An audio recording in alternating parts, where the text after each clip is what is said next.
Nah, kita akan bicarakan mengenai kode etik jurnalistik ya. Kode etik jurnalistik yang dikeluarkan oleh Dewan Pers itu ada 11 pasal dan kita akan bicarakan dengan singkat satu persatu dari pasal-pasal tersebut ya. Yang pasal satu Kode etik jurnalistik wartawan jurnalis Indonesia. Wartawan Indonesia bersikap independen, menghasilkan berita yang akurat, berimbang, dan tidak beretikat buruk. Ya. Apa yang dimaksud dengan independen? Yang dimaksud dengan independen berarti seorang jurnalis itu memberitakan peristiwa atau fakta sesuai dengan nurani tanpa campur tangan, paksaan, dan intervensi dari pihak lain. Ya. Termasuk pihak pemilik perusahaan pers. Itu yang dimaksud dengan independen. Pada waktu kita membahas tentang elemen-elemen jurnalisme, saya pernah menyebutkan bahwa jurnalis itu tidak boleh netral, tetapi independen. Artinya tidak boleh netral, dia harus berpihak kepada kebenaran, berpihak kepada kepentingan publik. Dan dalam melakukan tugasnya itu dia harus independen. Artinya dia mengikuti hati nuraninya yaitu untuk berpihak pada kebenaran itu. Sehingga ia tidak diintervensi, tidak ada campur tangan eh, dari pihak manapun, dari pihak sumber berita, dari pihak pemerintah, dari pihak kelompok-kelompok atau organisasi masyarakat maupun dari pihak pemilik media itu sendiri. Itu yang dimaksud dengan independen. Kemudian yang kedua itu akurat. Yang dimaksud akurat adalah bahwa karya jurnalistik, informasi yang ada di sana itu bisa dipercaya. Benar sesuai dengan keadaan objektif ketika peristiwa itu terjadi. Ingat ya, kebenaran ini bukan kebenaran mutlak, tetapi kebenaran fungsional. Jadi pada saat memang peristiwa itu terjadi, ini faktanya. Akurat, sama seperti fakta yang ada. Objektif seperti kenyataan yang ada. Nah, akurasi ini juga nanti berlanjut pada sampai ke level teks ya, teman-teman ya. Jadi jangan sampai keliru menyebut nama, jangan sampai keliru singkatan ini kepanjangannya apa, dan seterusnya. Karena itu ketika wartawan itu ceroboh, berarti sebenarnya dia melakukan pelanggaran kode etik ini karena tidak akurat, ya, tidak sesuai dengan kenyataan yang sebenarnya. Itu bukan masalah typo atau sekedar masalah salah ketik ya, tetapi itu menunjukkan bahwa wartawan itu, jurnalis itu sloppy, ceroboh, ya, ketika dia mengumpulkan informasi. Ingat kita seorang jurnalis bicara tentang fakta, tentang kebenaran. Jadi usahakan memang dikejar supaya isi berita itu akurat adanya. Kemudian yang berikutnya itu berimbang ya, balance ya, berimbang. Artinya semua pihak mendapat kesempatan yang setara. Ya. Lalu bagaimana kait-mengkaitnya dengan tadi ya, netral dan independen. Ingat netralitas itu wartawan tidak boleh netral. Dia harus berpihak kepada kebenaran, kepada kepentingan publik. Tetapi sekalipun dia tidak netral, dia harus balance. Nah, ketika ada beberapa versi, pendapat, opini, dia harus mengatakan semuanya itu secara berimbang, mendapatkan porsi yang sama, mendapatkan kesempatan yang setara. Sekalipun misalnya wartawan itu jelas-jelas berpihak kepada kepentingan publik ya, dan mungkin dia harus memberitakan pelanggaran yang dilakukan oleh sebuah perusahaan karena mungkin dia melakukan pencemaran lingkungan yang parah. Ya, bukan berarti bahwa dia berpihak pada kepentingan publik kemudian perusahaan itu nggak boleh bicara. Tetap dia harus balance. Suara publik itu diliput, tetapi juga suara dari perusahaan itu juga dinyatakan, ya, diberi kesempatan untuk bicara, ya. Sekalipun wartawan tetap berpihaknya kepada kepentingan publik dan kebenaran. Ya. Itu berimbang. Kemudian yang keempat, yang D ya, yaitu tidak beritikat buruk. Artinya tidak beritikat buruk adalah tidak ada niat dengan sengaja atau semata-mata untuk menyerang atau merugikan, menimbulkan kerugian pihak lain. Ya. Pada prinsip kebenaran di elemen jurnalisme dikatakan disinterested pursuit of truth, mengejar kebenaran tanpa kepentingan-kepentingan tertentu. Apalagi kepentingan yang sifatnya buruk kepada orang lain.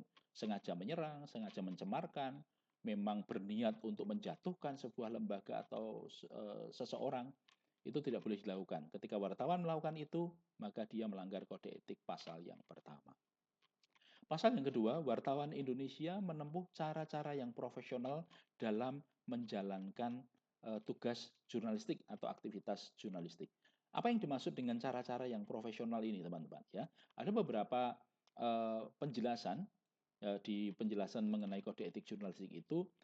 Cara-cara itu yang pertama adalah seorang jurnalis harus menunjukkan identitasnya sebagai seorang wartawan itu kepada narasumber. Jadi tidak boleh Anda duduk di wedangan, kemudian ada orang ngomong, Anda catat diam-diam, kemudian besoknya keluar jadi berita. Ya, Anda melanggar kode etik. karena Anda tidak profesional. Wartawan profesional akan mengatakan, Pak, saya jurnalis, saya wartawan, boleh enggak saya wawancara atau boleh enggak saya mengutip pernyataan yang diomongkan di wedangan itu. Jadi harus menunjukkan identitas kepada narasumber. Ya.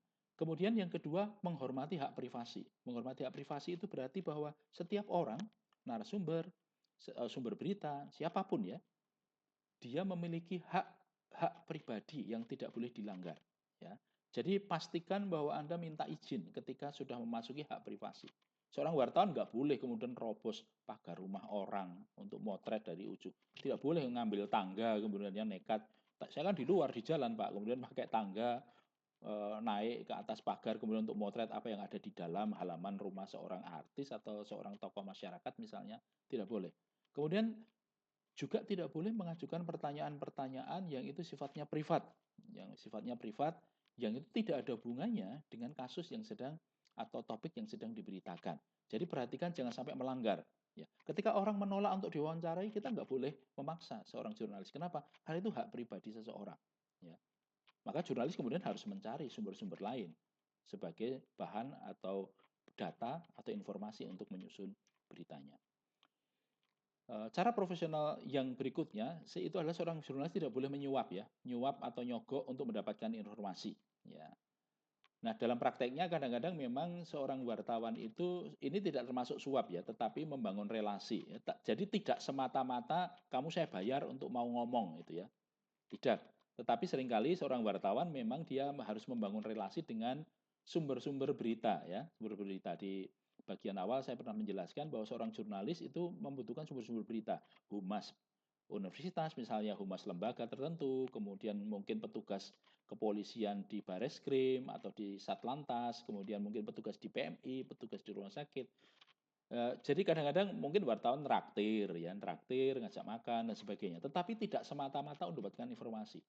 Ya, tidak boleh kemudian kamu tak bayar sekian, tapi saya diberi data ini. Itu artinya menyuap. Kalau yang tadi kan itu membangun relasi personal ya dengan sumber-sumber berita kita. Kemudian berikutnya itu adalah seorang jurnalis harus menghasilkan berita yang faktual dan jelas sumbernya. Ya, implementasinya adalah harus disebutkan dong. Ini didapat dari mana? Kalau memang dari kantor berita lain, sebutkan. Kalau itu dari hasil wawancara, wawancara dengan siapa, kapan? Kalau itu dari SMS atau pesan pendek dari mana? Jadi harus ada sumbernya. Kalau dari dokumen, dokumen apa? Ya, tidak boleh seorang wartawan itu mengungkapkan informasi yang tidak jelas asalnya dari mana. Nah, kemudian seorang wartawan juga tidak boleh melakukan rekayasa dalam hal pengambilan gambar, foto atau suara, ya. Tidak boleh. Ya, kalau sampai kemudian dia itu mengambil gambar yang harus disajikan, suara yang disajikan, video yang disajikan itu harus faktual sesuai dengan peristiwa yang sebenarnya. Hanya saja kadang-kadang kan wartawan itu terlambat dalam tanda petik ya. Peristiwanya sudah terjadi, wartawan baru bisa meliput atau baru bisa tahu sehingga kemudian dia tidak mungkin merekam peristiwa KDRT yang dilakukan oleh seorang tokoh masyarakat tidak bisa direkam. Tetapi dia boleh membuat ilustrasi ya, berupa foto atau video atau suara untuk media radio misalnya.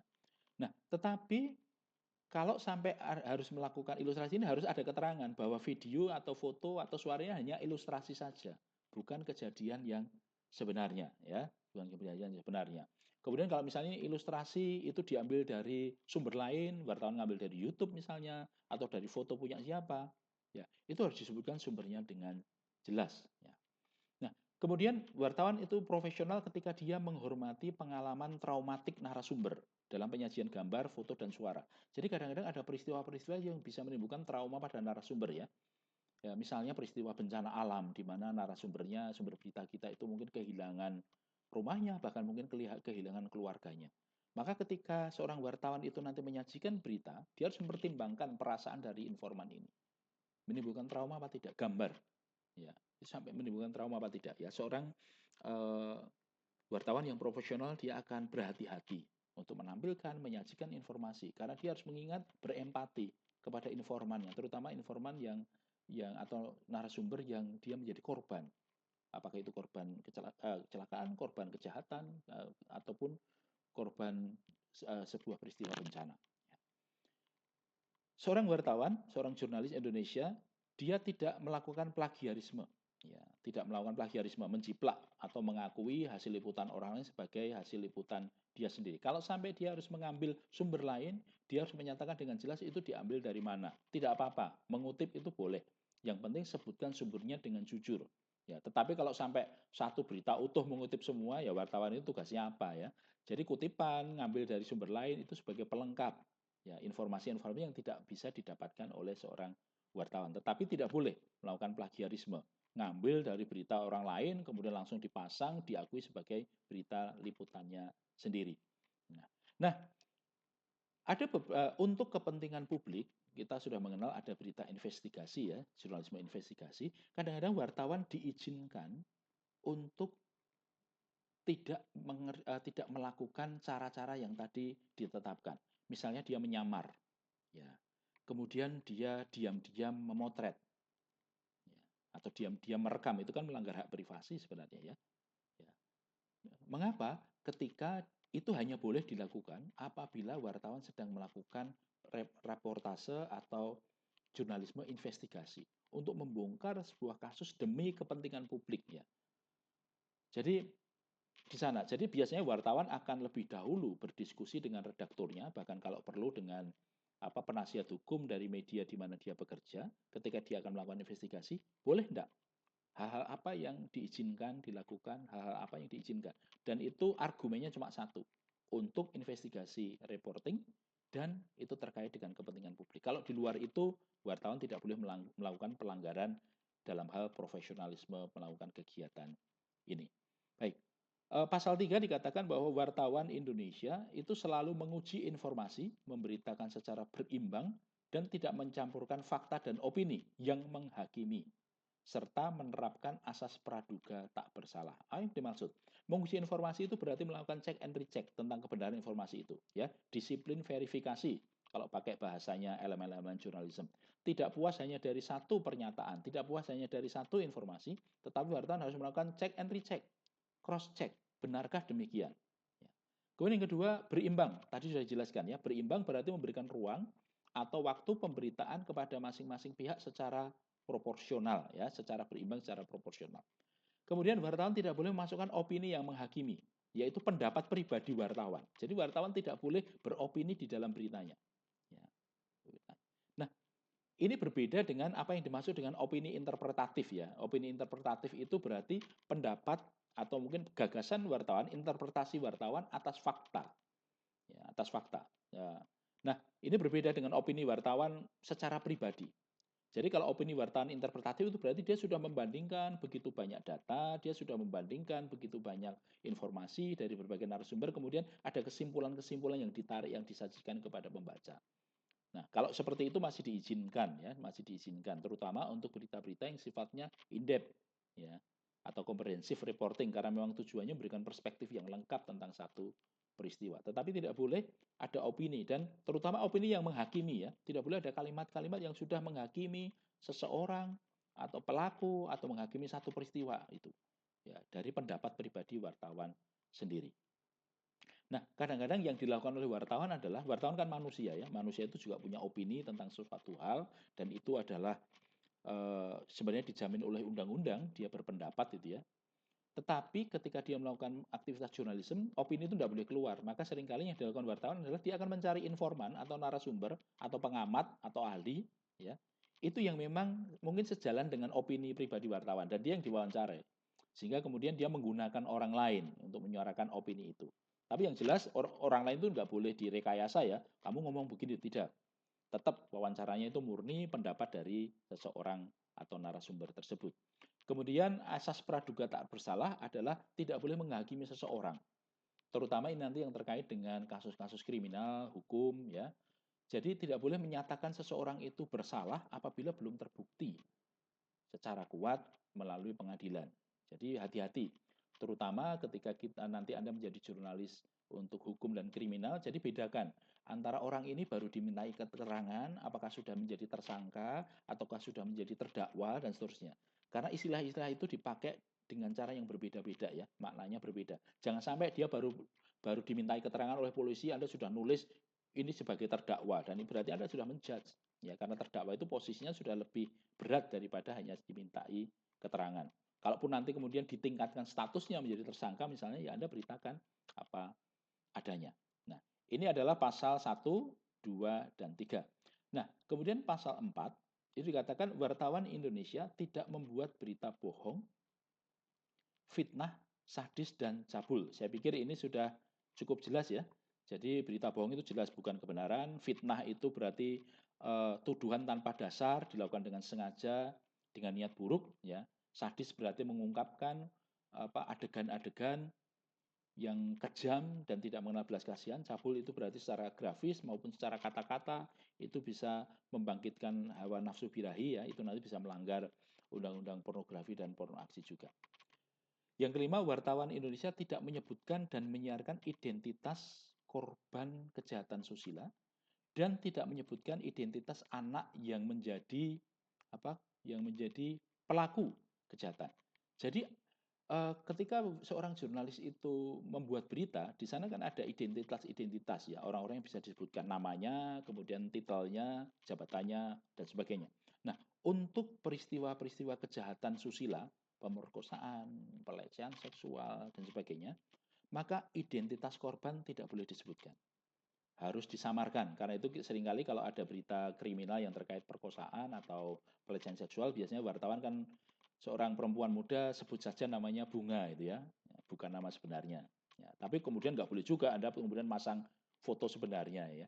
Jadi jangan sampai. Nah, tidak sekedar mengganti nama menjadi nama samaran ya, tetapi juga tidak boleh menyajikan informasi-informasi yang bisa memberi petunjuk kepada pembaca orangnya itu yang mana. Ya, jadi misalnya Anda nulis seorang dosen prodi ilmu komunikasi, sebut saja namanya Bunga, dia memegang mata kuliah A semester ini ya, orang jadi tahu no, orang bisa menelusuri ya. Itu sama saja tidak menyembunyikan atau tidak menyiarkan identitas korban kejahatan susila.